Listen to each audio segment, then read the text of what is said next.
Hello, my name is Jones Muna. Today, we look at cervical cancer. Cervical cancer is a type of cancer that occurs in the cells of the cervix, the lower part of the uterus that connects to the vagina. Symptoms: early-stage cervical cancer generally produces no signs or symptoms. Signs and symptoms of more advanced cervical cancer include vaginal bleeding after intercourse, between periods or after menopause.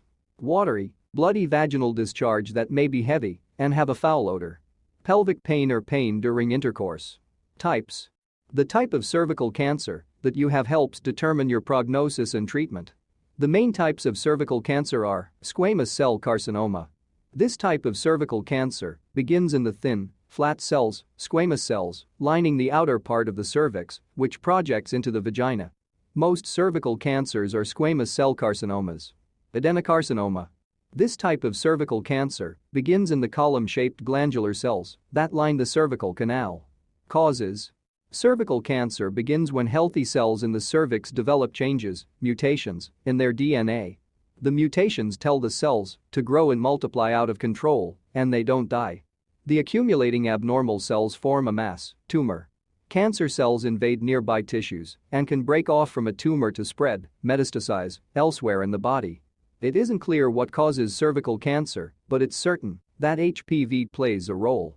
HPV is very common, and most people with the virus never develop cancer.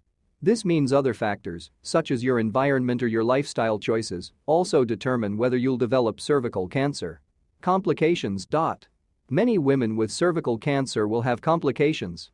These can arise as a direct result of the cancer or as a side effect of treatments such as radiotherapy, chemotherapy, and surgery. Complications associated with cervical cancer can range from the relatively minor, such as minor bleeding from the vagina or having to urinate frequently, to life-threatening, such as severe bleeding or kidney failure.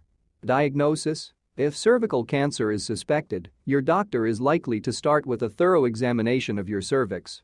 A special magnifying instrument, colposcope, is used to check for abnormal cells. During the colposcopic examination, your doctor is likely to take a sample of cervical cells, biopsy, for laboratory testing. To obtain tissue, your doctor may use punch biopsy, which involves using a sharp tool to pinch off small samples of cervical tissue. Endocervical curettage, which uses a small, spoon-shaped instrument, curette, or a thin brush to scrape a tissue sample from the cervix. Treatment: treatment for cervical cancer depends on several factors, such as the stage of the cancer, other health problems you may have, and your preferences. Surgery, radiation, chemotherapy, or a combination of the three may be used. Surgery: early-stage cervical cancer is typically treated with surgery. Which operation is best for you will depend on the size of your cancer, its stage, and whether you would like to consider becoming pregnant in the future. Radiation. Radiation therapy uses high-powered energy beams, such as X-rays or protons, to kill cancer cells. Chemotherapy. Chemotherapy is a drug treatment that uses chemicals to kill cancer cells. It can be given through a vein or taken in pill form. Sometimes both methods are used. For locally advanced cervical cancer, low doses of chemotherapy are often combined with radiation therapy, since chemotherapy may enhance the effects of the radiation. Higher doses of chemotherapy might be recommended to help control symptoms of very advanced cancer. Targeted therapy. Targeted drug treatments focus on specific weaknesses present within cancer cells. By blocking these weaknesses, targeted drug treatments can cause cancer cells to die.